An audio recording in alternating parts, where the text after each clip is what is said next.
This channel does not promote any violence, harmful, or illegal activities. All content provided by this channel is meant for an educational and information purpose only. অন্যদিকে ভারতের জন্য বড় উপহার Donald ট্রাম্পের ২৭ থেকে ২৬% করা হলো শুল্ক।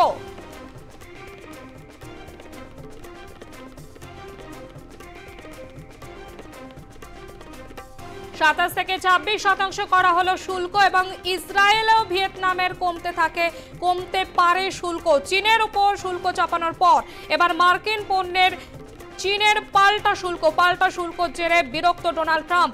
মার্কিন পণ্যের ৩৪% শুল্ক চাপালো চীন। আমেরিকার প্রেসিডেন্ট ডোনাল্ড ট্রাম্প বুধবার বিভিন্ন দেশের উপরে শুল্ক আরোপের ঘোষণা করেছেন। আমাদের সঙ্গে টেলিফোন লাইনে রয়েছেন আন্তর্জাতিক সম্পর্ক বিশেষজ্ঞ রাজা গোপাল ধর চক্রবর্তী।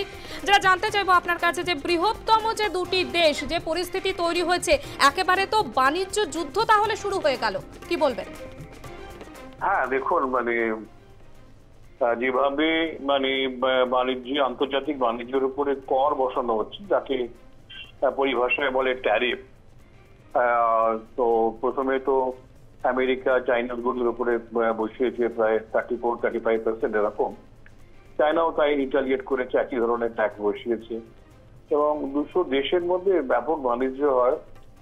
এবং কর বসানোর মানে হচ্ছে যে যে দেশে জিনিসটা পৌঁছচ্ছে তার দাম বেড়ে যাওয়া, অর্থাৎ মানুষ সেখানে কম কিনবে। কম কিনবে মানে জিনিস বেচছে তার আয় কম হবে। স্বাভাবিকভাবেই তার বাজার ছোট হয়ে যাচ্ছে, সে কম বিক্রি করতে পারছে, কম উৎপাদন হবে এবং কম উৎপাদন হলে তো কম লোকের প্রয়োজন হবে, কর্মী ছাঁটাই, আনএমপ্লয়মেন্ট এসবই দেখা দেবে। দেশে একটা মন্দা দেখার সম্ভাবনা আছে, যে একটা আন্তর্জাতিক বাণিজ্যকে ঘিরে যে সারা বিশ্বের আর্থিক একটা এগিয়ে যাবার ব্যাপার হয়েছিল, সেটা অনেকটাই আটকে যাবার ব্যাপার এসে গেছে এই ট্যারিফের ফলে। ট্রাম্প ভাবছেন এইসব ট্যারিফ বসিয়ে হয়তো আমেরিকার শিল্পে একটা জোয়ার আনবেন, কেননা বিদেশি গুড় যদি কম আসে লোকে তো লোকাল জিনিসটা তো কেনেন, কিন্তু লোকাল জিনিস লোকে কেনেনি, কেননা বিদেশি জিনিস অনেক সস্তা। এবং আমার ধারণা এই যে ট্যাক্স বসানোর ফলে যে নতুন করে আমেরিকায় শিল্প হবে তার সম্ভাবনা অত্যন্ত কম, কেননা আমেরিকায় মজুরি, যেটা উৎপাদনের সবচেয়ে বেশি খরচ লাগে মজুরি, সেটা অন্য দেশের থেকে আমেরিকায় অনেক বেশি। তার ফলে ওরা কম্পিটিটিভ রেটে কনজিউমার গুডস, ভোগ্যপণ্য ওরা তৈরি করতেই পারে না, ওদেরকে বিদেশ থেকে আনতেই হবে। এই জায়গায় দাঁড়িয়ে ক্ষতিটা হচ্ছে আমেরিকার জনগণের, যারা অনেক বেশি দামে কিনতে হচ্ছে। ক্ষতিটা হচ্ছে অন্য দেশ যারা বিক্রি করছে, সেখানে উৎপাদন কমে যাচ্ছে, কর্মী ছাঁটাই হচ্ছে বা বেকারত্ব বাড়ছে। এবং এর ফলে দেখুন কারুরই লাভ হওয়ার সম্ভাবনা আমরা দেখছি না। শেয়ার মার্কেট ফল করে যাচ্ছে, যারা শেয়ারে ইনভেস্ট করেন তারাও ব্যাপক ক্ষতিগ্রস্ত হচ্ছেন। কে লাভ হচ্ছে এইটুকু বুঝতে পারা যাচ্ছে না।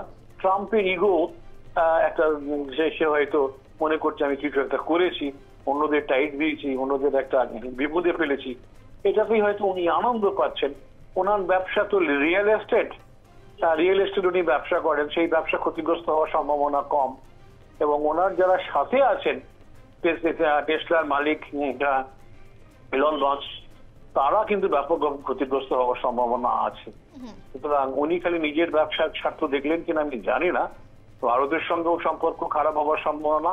আমরা প্রায় $200 বিলিয়ন সেখানে বেশি, জিনিসপত্র বেশি, এবং অন্য দেশ চায়না যেটা প্রায় $700-800 বিলিয়ন জিনিসপত্র সেখানে $1 বিলিয়ন জিনিস বেচে, তারও মার্কেট বিরাটভাবে সংকুচিত হওয়ার সম্ভাবনা আছে এবং তাকেও অন্য দেশের বাজার খুঁজে বেড়াতে হবে। তাই এখন আর সবাই নতুন করে মৈত্রীর স্বপ্ন দেখছে।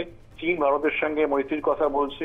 আমরা বিমস্টেকে গেছিলাম, বিমস্টেক আমাদের প্রধানমন্ত্রী গেছিলেন, সেখানে বিমস্টেকের সভাপতিত্ব দায়িত্ব এসেছে বাংলাদেশ। আমরা বাংলাদেশকেও চটাতে চাইনি, কেননা বিমস্টেকের মার্কে 7খানা দেশ আছে, 5টা দক্ষিণ এশিয়া, 2টো উত্তর পূর্ব দক্ষিণ পূর্ব এশিয়ায়। আমরা এখানে যাতে বাজার তৈরি করা যায় সেই কথাটাও ভাবছি। তার ফলে আমরা বাংলাদেশকেও চটাইনি, কেননা একটা বছর বাংলাদেশের নেতৃত্বেই আমাদের বিমস্টেক চলবে, আমরা তার সদস্য থাকবো। এবং এরপরে প্রধানমন্ত্রী শ্রীলঙ্কা যাচ্ছেন, এর পরের দায়িত্ব বোধহয় শ্রীলঙ্কা পাবে। তো যাই হোক না কেন, সবার সঙ্গেই বাণিজ্য এখন করতে হবে, কারণ আমেরিকার এই খেয়ালিপনাতে সারা বিশ্ব কিন্তু, যেটা আপনারা বললেন, বাণিজ্য যুদ্ধ এবং পরে না কোনো যুদ্ধ যখন যে কোনো আর্থিক ক্ষতিগ্রস্ত হলেই তো যুদ্ধ হয়, এই বাণিজ্য যদি ক্ষতিগ্রস্ত হয় তখন কেউ না কেউ যুদ্ধ করে বসে। দেখা যাক আগামী দিন কি হবে, কিন্তু পরিস্থিতি যে মোটেই সুখের নয়, হ্যাঁ এটা বোঝা যাচ্ছে। হ্যাঁ, অনেক ধন্যবাদ। আমরা কথা বলছিলাম আন্তর্জাতিক সম্পর্ক বিশেষজ্ঞ রাজাগোপাল ধর চক্রবর্তীর সঙ্গে। ট্রাম্পকে পাল্টা জিনপিং এ মার্কিন পণ্যে পাল্টা আরও 34% শুল্ক চাপালো চীন। আমেরিকার 11টি সংস্থায় বাণিজ্য বন্ধ করে দিলেন চীনা প্রেসিডেন্ট শি জিনপিং। 10 এপ্রিল থেকে নতুন শুল্ক আরোপ।